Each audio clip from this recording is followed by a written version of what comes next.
নমস্কাৰ, মই উত্তল ভূঞা। আপোনালোকে সত্যৰ এটা নতুন অধ্যায় চাবলৈ আৰম্ভ কৰিছে। আজি আমি কথা পাতিব বিচাৰিছোঁ বিপ্লৱ শৰ্মাৰ প্ৰতিবেদনৰ ওপৰত। ন্যায়াধীশ বিপ্লৱ শৰ্মাৰ প্ৰতিবেদনক লৈ দীৰ্ঘদিন ধৰি বিতৰ্কৰ সূচনা হৈ আহিছিল। বিৰোধী পক্ষৰ ফালৰ পৰা বাৰে বাৰে কোৱা হৈছিল যে বিপ্লৱ শৰ্মাৰ প্ৰতিবেদন ৰাজ্য চৰকাৰে কেন্দ্ৰৰ ওচৰলৈ প্ৰেৰণ কৰা নাই। বিপ্লৱ শৰ্মাৰ প্ৰতিবেদন কাৰ্যকৰী কৰা হোৱা নাই কিয় বুলিও প্ৰশ্ন কৰা হৈছিল। কিন্তু শেহতীয়াভাৱে যোৱা বুধবাৰে লখিমপুৰত অনুষ্ঠিত কেবিনেটৰ বৈঠকত ৰাজ্য চৰকাৰে কেতবোৰ গুৰুত্বপূৰ্ণ সিদ্ধান্ত গ্ৰহণ কৰিলে। এই সিদ্ধান্তৰ প্ৰভাৱ সুদূৰ প্ৰসাৰী। এই বৈঠকত সিদ্ধান্ত গ্ৰহণ কৰা হ'ল যে বিপ্লৱ শৰ্মাৰ প্ৰতিবেদনত যি ৬৭টা অনুমোদন আগবঢ়াইছিল, এই ৬৭টা অনুমোদনৰ ৫৭টা অনুমোদন ইতিমধ্যে কাৰ্যকৰী কৰাৰ সিদ্ধান্ত গ্ৰহণ কৰা হৈছে। কেবিনেটৰ বৈঠকৰ পিছত এই বিষয়ে অৱগত কৰিছিল মুখ্যমন্ত্ৰী ডক্টৰ হিমন্ত বিশ্ব শৰ্মাই। আজি আমি জাষ্টিছ বিপ্লৱ শৰ্মা কমিটিৰ ৰিপৰ্টটো কেবিনেটত পুংখানুপুংখভাৱে আমি আলোচনা কৰিলোঁ আৰু আলোচনা কৰাৰ পিছত ইয়াত টোটেল ৬৭টা ৰিকমেণ্ডেশ্যন আছে, 67 ৰিকমেণ্ডেশ্যন। আৰু এই 67 ৰিকমেণ্ডেশ্যনৰ 57 ৰিকমেণ্ডেশ্যন আজি আমি ৰূপায়ণৰ বাবে অনুমোদন কৰিছোঁ। অৰ্থাৎ জাষ্টিছ বিপ্লৱ শৰ্মা কমিটিৰ ৬৭টা অনুমোদনৰ বিপৰীতে ৫৭টা অনুমোদন আমি ৰূপায়ণ কৰাৰ বাবে সিদ্ধান্ত গ্ৰহণ কৰিছোঁ। এতিয়া প্ৰশ্ন হৈছে, বিপ্লৱ শৰ্মাৰ প্ৰতিবেদনৰ কোন 10টা অনুমোদন ৰাজ্য চৰকাৰে এতিয়াও কাৰ্যকৰী কৰিম বুলি প্ৰতিশ্ৰুতি দিব পৰা নাই। ইয়াৰ বাবে সুদূৰ অসম ছাত্ৰ সন্থাৰ সৈতেও আলোচনা কৰিম বুলি মুখ্যমন্ত্ৰী হিমন্ত বিশ্ব শৰ্মাই অৱগত কৰিছে। তেনেহ'লে সমগ্ৰ কাহিনী বুজি লওক। বিপ্লৱ শৰ্মাৰ প্ৰতিবেদনত দুটা তাৎপৰ্যপূৰ্ণ দিশ দিয়া হৈছিল।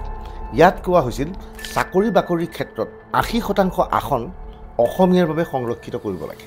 দ্বিতীয়তে তেওঁলোকে কোৱা হৈছিল যে পঞ্চায়ত নিৰ্বাচনৰ পৰা আৰম্ভ কৰি বিধানসভা আৰু লোকসভাৰ নিৰ্বাচনতো ৮০% আসন অসমীয়াৰ বাবে সংৰক্ষিত হ'ব লাগে। লগে লগে ৰাজ্য চৰকাৰ স্বাভাৱিকতে বিপদত পৰিছে। প্ৰশ্ন হৈছে, অসমীয়া কোন? অসমীয়াৰ সংজ্ঞা এতিয়াও নিৰূপণ কৰা হোৱা নাই।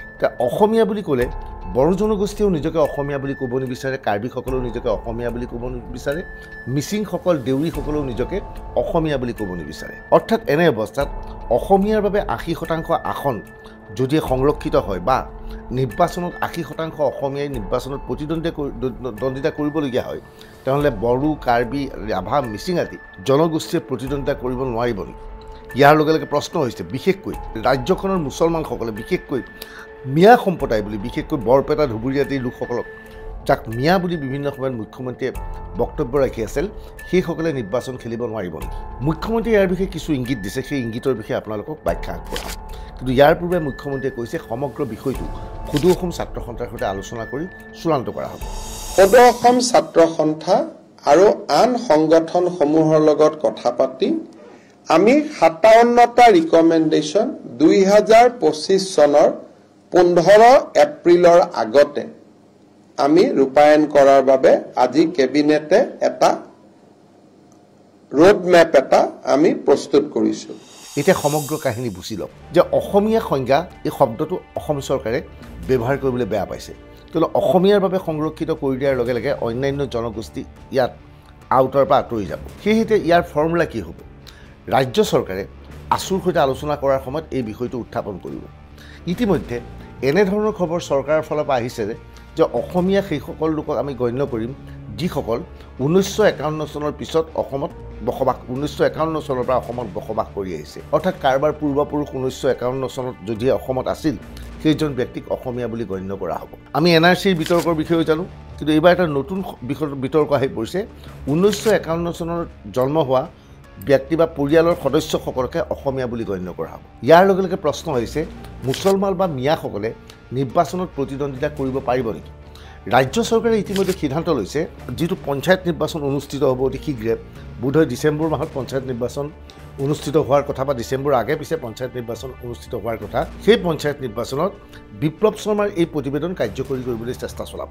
অৰ্থাৎ পঞ্চায়ত নিৰ্বাচনত ৮০% অসমীয়াই প্ৰতিদ্বন্দ্বিতা কৰিব পাৰিব, ২০% আসনতহে অনা অসমীয়াই প্ৰতিদ্বন্দ্বিতা কৰিব পাৰিব। এতিয়া অসমীয়া শব্দটোক লৈ বিতৰ্কৰ সূচনা হৈছে। ৰাজ্য চৰকাৰৰ উচ্চস্তৰীয় সূত্ৰই সত্যক জানিবলৈ দিয়া মতে অসমীয়া শব্দটোৰ পৰিৱৰ্তে অৰিজিনেল ইনহেবিটেণ্ট অৰ্থাৎ স্থায়ী নাগৰিক বা স্থায়ী বাসিন্দা সেই শব্দটো ব্যৱহাৰ কৰিব বিচাৰিছে ৰাজ্য চৰকাৰে। স্থায়ী বাসিন্দা সেইসকল লোকক গণ্য কৰা হ'ব যিসকলৰ পূৰ্বপুৰুষ 1951 চনৰ ভিতৰত অসমত প্ৰৱেশ কৰিছিল বা 1951 চনৰ আগতে অসমত প্ৰৱেশ কৰিছে। অসমত 1951 চনত কোনো এজন ব্যক্তি 1962 চনৰ পিছত অসমত আহিছে, NRCত সেই ব্যক্তিজনে স্থান পাব পাৰে। সেইজন মিয়া সম্প্ৰদায়ৰ ব্যক্তি হ'ব পাৰে, সেইজন মুছলমান সম্প্ৰদায়ৰ হ'ব পাৰে, কিন্তু সেইজন ব্যক্তিয়ে পঞ্চায়ত নিৰ্বাচনত প্ৰতিদ্বন্দ্বিতা কৰিব নোৱাৰিব। পঞ্চায়ত নিৰ্বাচনত প্ৰতিদ্বন্দ্বিতা কৰাৰ অন্যতম চৰ্ত হ'ব সেই ব্যক্তিজনৰ পৰিয়াল 1951 চনৰ পূৰ্বে অসমত আহিব লাগিব। এই প্ৰস্তাৱ ৰাজ্য চৰকাৰে ভাবিছে। এই প্ৰস্তাৱটোক লৈ ৰাজ্য চৰকাৰে সদৌ অসম ছাত্ৰ সন্থাৰ সৈতে আলোচনা কৰিব, আৰু যদি সেয়া কাৰ্যকৰী হৈ যায় তেনেহ'লে বিপ্লৱ শৰ্মাৰ প্ৰতিবেদনৰ গুৰুত্বপূৰ্ণ দুটা দফা কাৰ্যকৰী হ'বলৈ গৈ আছে।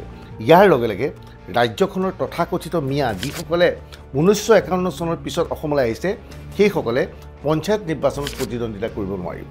এতিয়া প্ৰশ্ন হৈছে সেইসকল লোকে বিধানসভা অথবা লোকসভাৰ নিৰ্বাচনত প্ৰতিদ্বন্দ্বিতা কৰিব পাৰিব নাই? নিয়ম অনুসৰি তেওঁলোকে পাৰিব, কিয়নো বিধানসভা বা লোকসভাৰ নিয়ম ৰাজ্য চৰকাৰে নিৰূপণ নকৰে। ইয়াৰ বাবে কেন্দ্ৰীয় গৃহ মন্ত্ৰালয়ৰ অনুমোদনৰ প্ৰয়োজন। কিন্তু হিমন্ত বিশ্ব শৰ্মাৰ ঘনিষ্ঠ সূত্ৰই আমাক জানিবলৈ দিয়া মতে চৰকাৰে এনেধৰণৰ চিন্তা চৰ্চা কৰিছে পঞ্চায়তৰ লগতে অসমতো বিধানসভা আৰু লোকসভাৰ নিৰ্বাচনতো যাতে অৰিজিনেল ইনহেবিটেণ্টে প্ৰতিদ্বন্দ্বিতা কৰিব পাৰে। কেৱল প্ৰতিদ্বন্দ্বিতা কৰিব তেওঁলোকে যিসকলে 1951 চনৰ পূৰ্বে অসমলৈ আহিছিল, সেইসকল লোকক প্ৰতিদ্বন্দ্বিতা কৰাৰ সুযোগ দিয়াৰ চিন্তা চৰ্চা কৰিছে ৰাজ্য চৰকাৰে।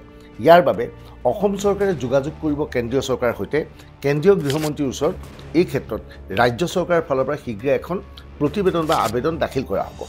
কিন্তু আজি আমি ৰোডমেপ কেইটাৰ ওপৰত বিশদ কথা আলোচনা কৰিব খোজা নাই। গুৱাহাটীত গৈ ৩-৪ দিন পিছত আমি সাংবাদিক মেল পাতি কোন কেইটা ৫৭টা ৰিকমেণ্ডেশ্যন আমি পোনছাতে ইমপ্লিমেণ্ট কৰিব খুজিছো তাৰ বিষয়ে আমি অৱগত কৰিম। আৰু ইয়াৰ ভিতৰতে গ্ৰুপ অফ মিনিষ্টাৰ্ছে সদৌ অসম ছাত্ৰ সন্থাৰ লগত কথা পাতি বাকী কি ধৰণে এই 57 ৰিকমেণ্ডেশ্যন আমি ইমপ্লিমেণ্ট কৰিম তাৰ বিষয়ে ঐক্যমতত অহাৰ বাবেও আমি সিদ্ধান্ত লৈছো। বাকী যি 10টা ৰিকমেণ্ডেশ্যন থাকি যাব ভাৰত চৰকাৰৰ পৰ্যায়ত, সেইকেইটা পৰ্যায়ক্ৰমে আমি ভাৰত চৰকাৰৰ লগত টেক আপ কৰিবৰ বাবে সিদ্ধান্ত লৈছো। ইয়াৰ 1-2টা ৰিকমেণ্ডেশ্যন ইতিমধ্যে ভাৰত চৰকাৰে ৰূপায়ণো কৰিছে, আৰু এই বিষয়ে বাকী 10টা ৰিকমেণ্ডেশ্যন আমি ভাৰত চৰকাৰৰ লগত আলোচনা কৰি সময় উচিত সিদ্ধান্ত লোৱাৰ বাবে চেষ্টা কৰিম। স্বাভাৱিকতেই যদিহে সেয়া বলবৎ হয় তেনেহ'লে বৰ্তমানৰ নিৰ্বাচনত প্ৰতিদ্বন্দ্বিতা কৰা বা বৰ্তমান বিধায়ক হৈ থকা বহু লোকে পৰৱৰ্তী সময়ত নিৰ্বাচনত প্ৰতিদ্বন্দ্বিতা কৰিব নোৱাৰিব, কিয়নো এওঁলোকৰ লগত 1951 চনৰ পূৰ্বে অসমলৈ অহাৰ প্ৰমাণ পত্ৰ নাই। অৰ্থাৎ তেওঁলোকৰ পূৰ্বপুৰুষে কাগজ পত্ৰ দেখুৱাব লাগিব যে 1951 চনৰ পূৰ্বে তেওঁলোক অসমলৈ আহিছিল আৰু 1951 চনৰ পূৰ্বে তেওঁলোক আছিল। বাকীখিনি বড়ো, কছাৰী, ৰাভা বা আন লোকসকলে 1951 চনটো দেখুওৱাৰ প্ৰয়োজন নাই, কিন্তু মুছলমানসকলে দেখুৱাব লাগিব বা বঙালীসকলে দেখুৱাব লাগিব 1951 চনৰ পূৰ্বে তেওঁলোক অসমলৈ আহিছিল। তেতিয়াহে তেওঁলোকে অদূৰ ভৱিষ্যতে পঞ্চায়তৰ লগতে বিধানসভা অথবা লোকসভাৰ নিৰ্বাচনত প্ৰতিদ্বন্দ্বিতা কৰিব পাৰিব। বিপ্লৱ শৰ্মাৰ এই প্ৰতিবেদনৰ জৰিয়তে খিলঞ্জীয়ৰ স্বাৰ্থ সুৰক্ষিত কৰিবলৈ চেষ্টা চলাইছিল। ৰাজ্য চৰকাৰেও এতিয়া খিলঞ্জীয়ৰ স্বাৰ্থ সুৰক্ষিত কৰিব বিচাৰিছে। এয়া যদি কাৰ্যকৰী কৰা হয় এক ঐতিহাসিক সিদ্ধান্ত হ'ব। এই ঐতিহাসিক সিদ্ধান্ত কাৰ্যকৰী কৰিবলৈ মুখ্যমন্ত্ৰীয়ে ব্যাপক তৎপৰতা অৱলম্বন কৰিছে। এই ক্ষেত্ৰত আপোনালোকৰ মতামত কমেণ্ট ছেকশ্যনত লিখিব পাৰিব। ধন্যবাদ।